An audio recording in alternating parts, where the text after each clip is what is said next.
So one night, this couple's at home eating dinner and they have a friend over. And suddenly, boom, the door gets kicked in and there's two men standing there with guns drawn. So the husband, we'll call him Pete. And the wife, her name's Francine. Now, Pete and Francine, they're not wealthy or anything. They're just a couple of working actors. And they have no idea who these two men are or why they targeted them. Now the men, we'll just call them the brothers. Now the brothers run toward them with their pew-pews out. And they're screaming orders at them. Get up! Then the brothers grab them, Pete, Francine, and their friend, who we'll just call Friend. And the brothers grab the three of them and they drag them all upstairs to the bedroom. And then they hold them at gunpoint. And one by one, they tie them up. Then one of the brothers goes back downstairs and he starts sifting through Pete and Francine's stuff. And then he loots their house and he loads all their valuables into Pete and Francine's car. Meanwhile, upstairs, the other brother has all three of them tied up and he's holding them at gunpoint. While Francine is trying to talk to the guy like, hey, please don't do this. And secretly, she's low-key trying to memorize his facial features just in case she makes it out of this alive. Then the brother goes over to Francine and he holds her down while he's still got a pew-pew to her head. And then he gets on top of her and he does something to her that I won't elaborate on, but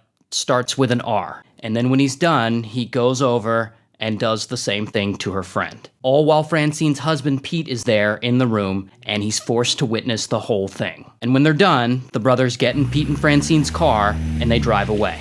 And Pete and Francine and Friend, they're absolutely horrified by what just happened. So they immediately go to police and they tell them everything. And luckily, Francine had memorized the attacker's face. So she helps police create one of those police sketches of the guy. But unfortunately, that sketch is all they have to go on. Regardless, police go out and they look for the brothers. But after a few days, it's kind of a dead end and they got nothing. But then, one night, an officer's out on patrol and he sees a car that he finds suspicious. I'm not sure why. But he goes and pulls the car over just before it can enter the freeway and get away. So the officer walks up to the car and he looks at the guy in the passenger seat and he thinks, hey, that guy looks familiar. In fact, he looks just like the police sketch that Francine had helped them with. An officer realizes that it's one of the brothers and bam, he arrests him right there. So Pete and Francine, they get the call and then they go down to the police station to confirm that they got the right guy. And when they get there, they see there are already a ton of witnesses there ready to identify the brothers for other crimes they had committed. So the brothers get charged, they go to trial. The one that did the R word gets 2 life sentences. The other brother who looted their house, he gets less prison time, but still a lot of time. And poor Pete and Francine, they get years and years of therapy to help them recover from this horrible experience. But that is not actually the craziest part of Pete and Francine's story. Remember how I said they're working actors? Years later, Pete and Francine go on to create a television show, completely unrelated to the robbery. But they create a show, and she acts in it, and he produces it. And that show becomes massively successful in the 90s, because Pete is actually Peter Marc Jacobson, and Francine is actually Fran Drescher. And that show they created is The Nanny. It becomes one of the most popular sitcoms of all time. Also, much later, Francine actually goes on to become president of the Screen Actors Guild. It's pretty cool. And the sitcom has nothing to do with them getting robbed or whatever. It's just an interesting story. Anyway, shout out to New York.